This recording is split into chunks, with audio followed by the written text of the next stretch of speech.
What's going on everyone? So I wanted to make a video about this topic, but I didn't want to include a bunch of fake footage like other YouTubers do. So instead I looked for pictures that were really old that were around before editing software became widespread. From this I compiled some of the scariest ones that I came across. So in this video we'll take a look at 5 scariest authentic ghost photos ever captured. So just say that ghosts actually existed, then what are they?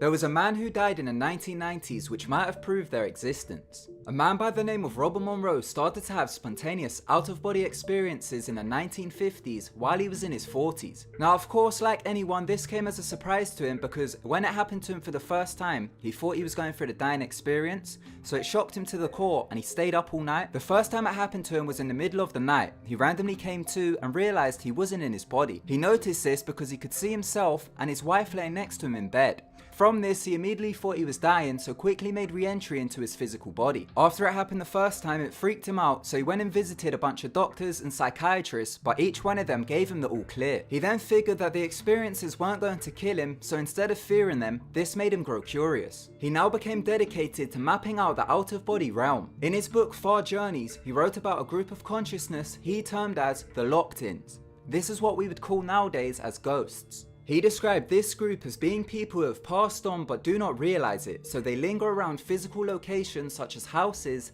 and physically live in persons to whom they have become attached to. In the book, he wrote, quote, "This group is composed solely of those who have permanently exited their current physical body, dead physically but don't know it. Consequently, they're trying constantly to continue a physical existence to which they have become habituated. Some continue to attempt re-entry into their dead physical bodies to reactivate them, even into the grave, which may give credence to the strange radiation effects sometimes perceived in cemeteries." According to Monroe, the group is totally and compulsively bonded to time-space materiality. They appear to be deep into enveloping emotionally based fears and drives which they attempt to act out. So these are what are considered as ghosts. Now we know what ghosts are, we could take a look at the pictures. Number 5. The Brown Lady. This case became one of the most famous hauntings in the UK.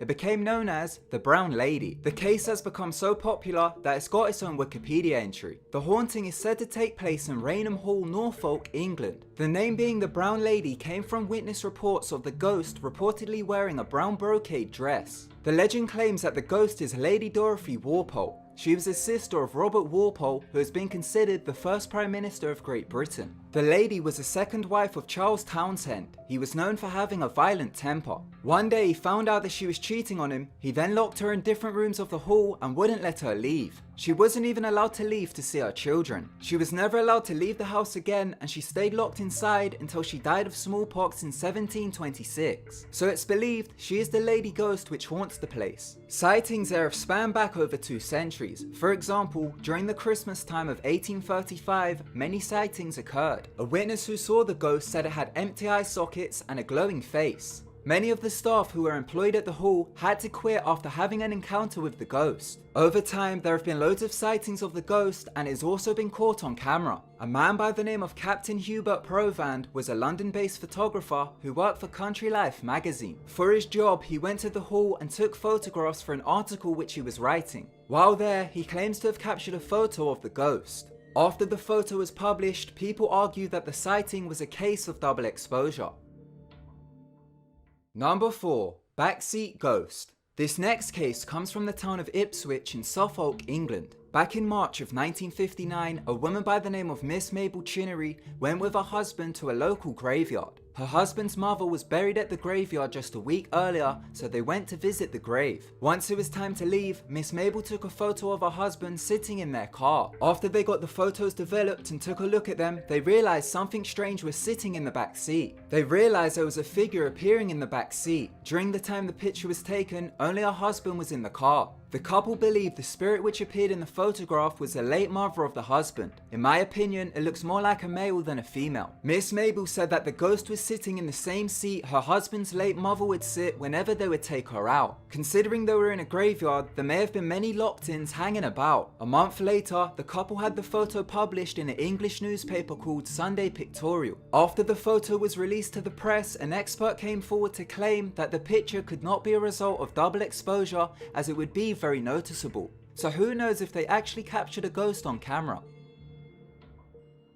Number 3. Angel Ghost. This next case comes from New York. Back in 1988, a 58-year-old woman by the name of Rose Bevento was involved in a car crash. She was traveling down the roads of Pawling, New York. She then almost hit a stray dog in the road. She swerved out the road and completely totaled the car. The crash destroyed the car, but somehow Rose escaped uninjured. The emergency services arrived and were shocked to find Rose safe and sound. The Pawling Fire Department took pictures of the wreckage. Once they got the pictures back, they noticed that they caught something on camera. Next to the wreckage, something appears which looks pale white and translucent. The firefighters analysed the pictures and got the negatives. They showed that the figure could still be seen. After Rose saw the photo, she claimed that she believed it was an angel which saved her from being hurt during the crash.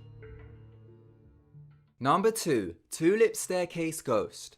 This next case comes from London. In London, there is a place called the National Maritime Museum. The place is graded as an ancient monument. The museum has some history behind it. Back in 1635 it housed Anne of Denmark. This was the queen of King James I. There is a place there known as the Queen's House. Back in 1966, Reverend Ralph Hardy visited the Queen's house. While there, he was taking photographs. He took a photo of a staircase called the Tulip Staircase. Once he got the photos developed, he showed them to a friend. His friend then went on to ask him who he was taking a photo of. When he looked at the photo, he was shocked to find something appearing at the bottom which looks like it's holding on to the bottom of the staircase. While taking the photo, there was no one there. The photo was later analysed by experts, including people at Kodak. They concluded that the photograph was genuine and had not been tampered with.